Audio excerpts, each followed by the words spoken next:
This and that and what the fuck else, episode 121. The numbers are climbing. And I want to thank you for supporting the channel, and I want to thank you for the likes and the subscriptions. That is very important. Those are the things that make the channel grow. And please share the thing. If you're on Facebook, share it to Facebook, share it to Twitter. As you can see, I'm sitting here in the dark again, and I'm thinking, I live in the bush outside the city. How much, in the grand scheme of things, how much power does Eskom really save by cutting the power to a lot of small holdings? What is the reality is that it is a massive security problem, and but they don't feel anything for that. But let's start. Tonight I'm going to talk about the EU, Germany, Hungary, some green stuff, and a lot of NATO stuff, and obviously some racism. And what a fuck that I have shown you stuff along the same lines. Just one more to make you say, what the fuck is that? Now, traditionally I start with a photograph. This one I'm going to start with a cartoon. Take a look at that face. That is the leader of South Africa. And you can really say, what the fuck is this? But in any case, let's leave it there. This is quite a good cartoon. I found it on Telegram. Then we get to the EU, and you must listen to this shit. Ursula von der Crazy tweets, why are authoritarian regimes so afraid of Europe? We do not wage war, we do not impose our model, so why? Our values make them afraid. And our son Martha replied, quotes, we do not wage war, we do not impose our model. And he says, has she forgotten that NATO countries have done to Afghanistan, Iraq, Syria, and Libya, just to name a few? Has she forgotten how many countries the EU is currently trying to sanction into submission? The nerve of these people. And I agree with him 100%. The hypocrisy of the Western leadership knows no boundaries. And I heard an interesting remark by Alexander from the Duran earlier tonight, when he said, the problem that the West is currently facing is the reality that the countries that are being sanctioned is massive, and they are now forming closer relationships and closer ties, and in the way that they're coming together, they need less and less from the West. So, and this is my opinion, the West has actually sanctioned themselves into isolation, and that's going to be their demise. More from the EU. European Commission supports Estonia in seizing Russian assets. European Commission spokesman Christian Wiegand said the Commission supports Estonia's idea to develop a mechanism to seizing frozen Russian assets.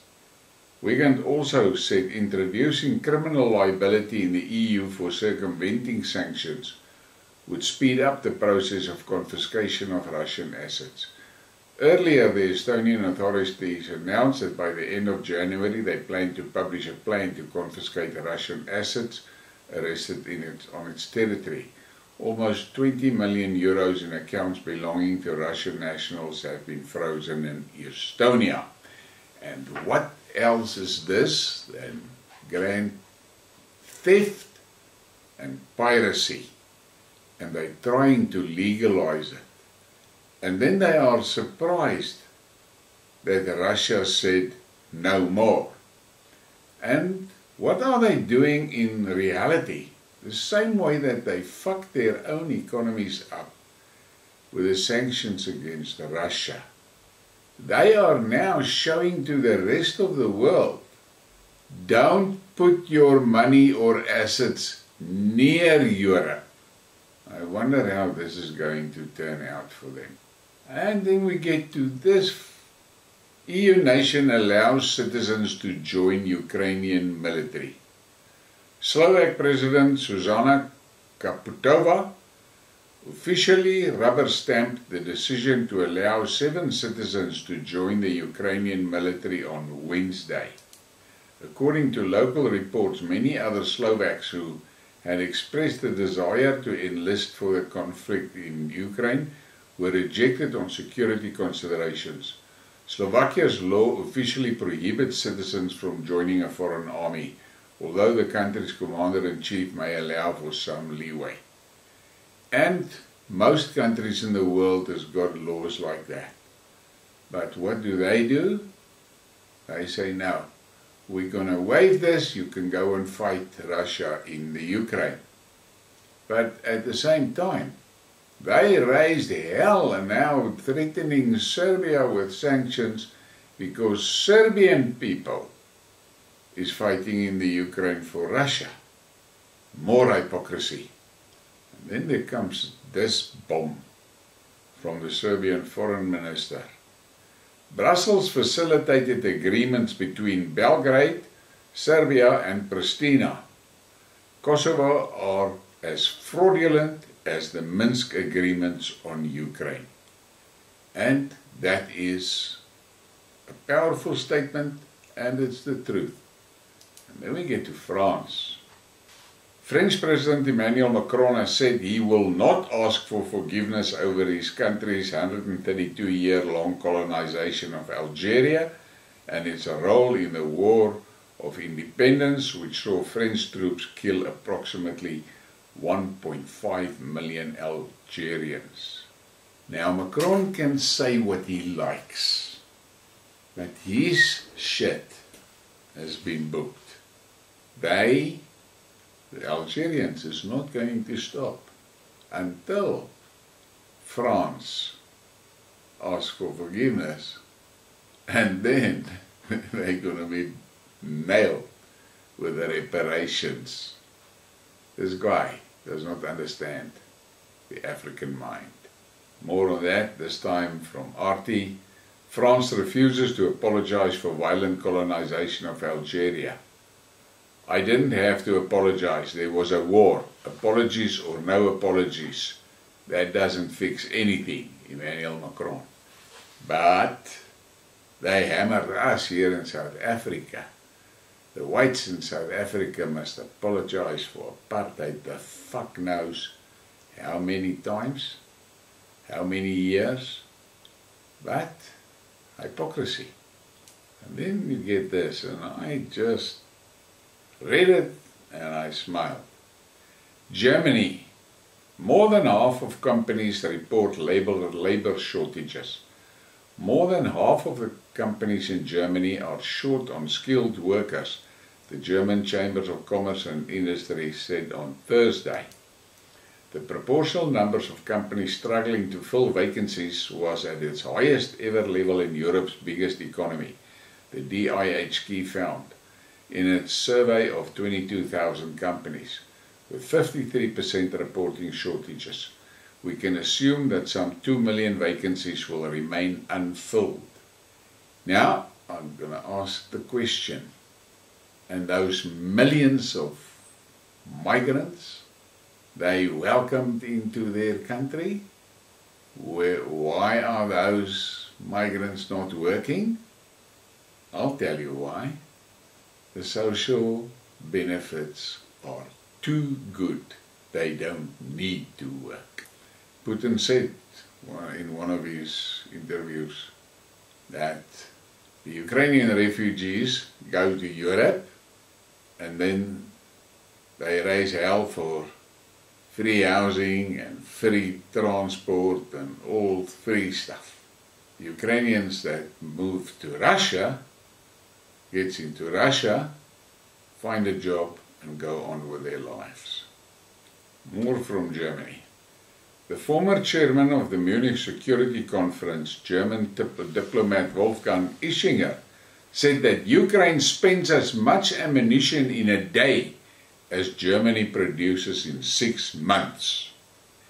Now that should be a wake-up call, and for that Nazi stalker of mine, read this, listen to it. You told me I'm talking shit when I said there's a problem in the West with ammunition. And then this is a map just for interesting sake. You can stop it if you want to take a closer look. It shows you the countries and territories by peace level in 2022. Least peaceful is red, and the dark teal color is most peaceful. Apparently Canada is the most peaceful and Russia is the least peaceful. I don't know how they define this, but that's that. And then we get to this green fuck up. There's no other words for it. Now I just want to give you some background. This is a massive solar plant that were planned, and the project was put together and everything. The real issue is there's a hell of a long cable that had to run from the solar farm to where the power is needed. And they found that the power loss over the distance doesn't make this worthwhile. The world's biggest solar green energy farm just went broke before it was even built. Why? The giddy idealism of green energy doesn't match the reality of energy production. Let that sink in. And there was another article on the same topic. Big solar goes big bust. Largest solar plant in the world dies before it can be built. That's it. Look at it and just shake your head. And then a bit more on green. I'm just going to tell you the gist of the thing. Apparently there's a problem when these EVs, if those batteries froze. When EV batteries freeze, this will happen. With EVs, when the batteries do eventually thaw, chemicals that are not supposed to mix begin to leak through the perforations. And next thing you know, your new EV, your garage, and maybe your house is a raging inferno. There you have it. And then we get to Hungary. Hungary's PM shocked by German policy.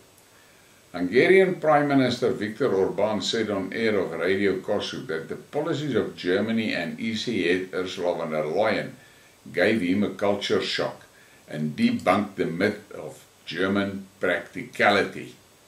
We Hungarians have another culture shock associated with Germans. I grew up with a feeling in Hungary it was always said that Germans were precise engineers, calculating, taking their time and knowing what they were doing. We can see that what they are doing now.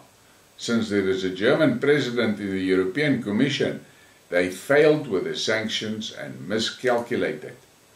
Orbán added that in a difficult crisis period, many EU leaders curled up and bristled like hedgehogs. But Hungary, on the contrary, did not put the burden of increased energy prices on citizens, rather continuing its policy of lowering utility bills. As a result, Hungarian families have saved about $500 a month, according to the Prime Minister.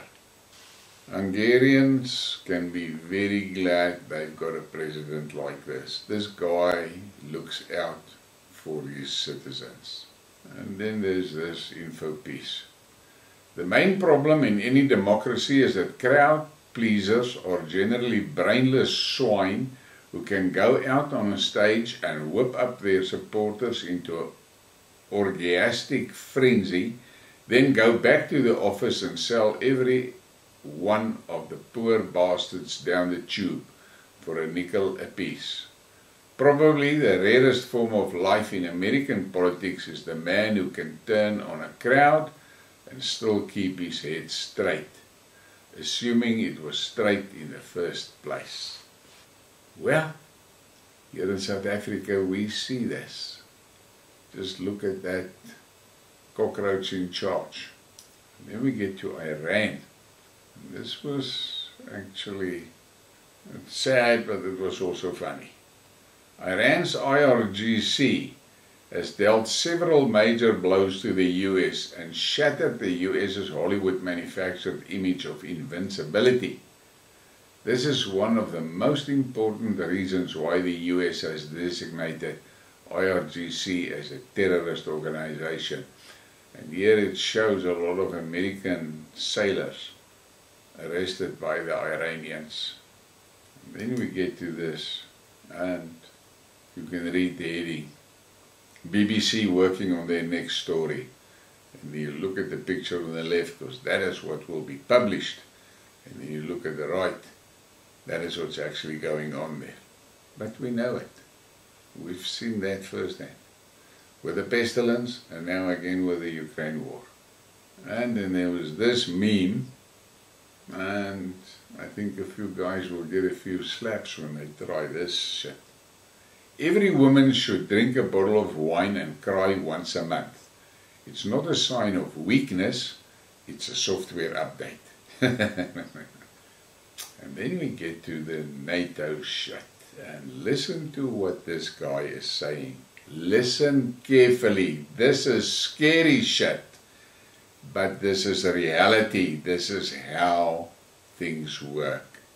Ukrainian Nazis, after the completion of the SMO, will be used in other conflicts. It is noteworthy that Nikolai Petrushkev reported this, and this is a very informed source who rarely makes statements. Nikolai does not assume, but asserts the Americans will evacuate the militants and commanders in order to use them further in other bloody deeds. This is what we have learned the past few months. The Americans, they financed terrorist operations. They've done it all over the Middle East. And now this guy says they've got a good stock in Nazis. And then we have this map. Take a go to look at the map. There's Russia and China in blue. And look at how NATO and the US has placed their bases and weapons all around those two. Who's the aggressor here? And then we have this. NATO is not a defense alliance. It is an aggressive war machine that has murdered millions of innocent civilians worldwide for the last 73 years. NATO is a war machine. I agree 100% with that, and we know it's true. And then we get to this. Iran is a massive threat to the US national security interest. Look how it placed itself in the middle of all the US military bases. Look at that map. That's reality. These Americans are evil. And they've been stirring shit around the world for many years. But their time is up. And they've got a problem. They've got first serious budget problems. Serious. That country is technically bankrupt. And they've got a serious manpower problem in their military. And look at all these bases. Look where they are. What are the Americans going to do if just on one morning all those host countries and their neighbors decide they're going to attack those bases. And the beauty is this, they're not going to attack them with soldiers only. They're going to nail them with missiles. And then the ground forces will go in. And you must understand, for the Americans to get reinforcements there, it's going to take a long time. And if I say a long time, I'm talking, if they are fucking fast, a day. If they are standard, a month. And by then there will be nothing left to reinforce. And then we get to this racist shit. This is why, as a white person in South Africa, it doesn't bother me to be called a racist or any other label for that matter by blacks and white woke or gatkruipers. And then look at these images, you look at the left, that is what the station looked like, and at the bottom look what it looks like today. And on the right, we've got that cockroach in charge, screaming slaughter the whites. And then we've got Ramaphosa, South African president. Government will steal white property in cities, not just farms. That is what we as white people in South Africa, we must face this type of shit. And that is why once I got informed about what the hell is going on in the Ukraine, it took me less than a day to swing full alliance to the people of the Donbass, to the Russians, because they experience the same stuff that we must deal with in South Africa. The only difference is we're about 4 million that are being terrorized. Not the full 4 million, out of the 4 million, 2.5 million are seriously terrorized because we're Afrikaners. And in the Donbass there were millions of Russians, and they had a big brother. Then we get to the UK. Ukraine cannot win back territory without Western tanks, says officials. Western media does what it does best. Manufacture public consent for wars to last a long time. Tobias Elwood, chairman of the UK House of Common Defence Committee, urged ministers to give tanks to Ukraine, saying the West must do much more to support Kiev. NATO fears that sending tanks can be regarded by Russia as becoming party to the conflict. Well, Einstein, you are a party to that conflict. And what I don't understand is the British Army is not an army of note anymore. They can't even fill a soccer stadium. And they're giving their stuff away. They've depleted their ammunition stocks and they've depleted their equipment stocks. And now they're going to give them tanks. And there was talk about 4 Apache helicopters, but apparently somebody in the Ministry of Defence said that's not going to happen. They can't give the choppers. So, Britain, their army is already weakened by budget cuts and problems with recruitment, and now they give their vital kit away. That is, I cannot understand how these people, I cannot understand how these politicians' minds are working. They are disarming themselves and they are bankrupting themselves. But that's what they do. And then we get to that what a fuck moment, and you can just look at this, and then you tell me if that is the same guy. That is definitely not the same guy. And I don't need to be a plastic surgeon to know that. And on that note, please give me a like and subscribe and share the thing. Thank you for your support.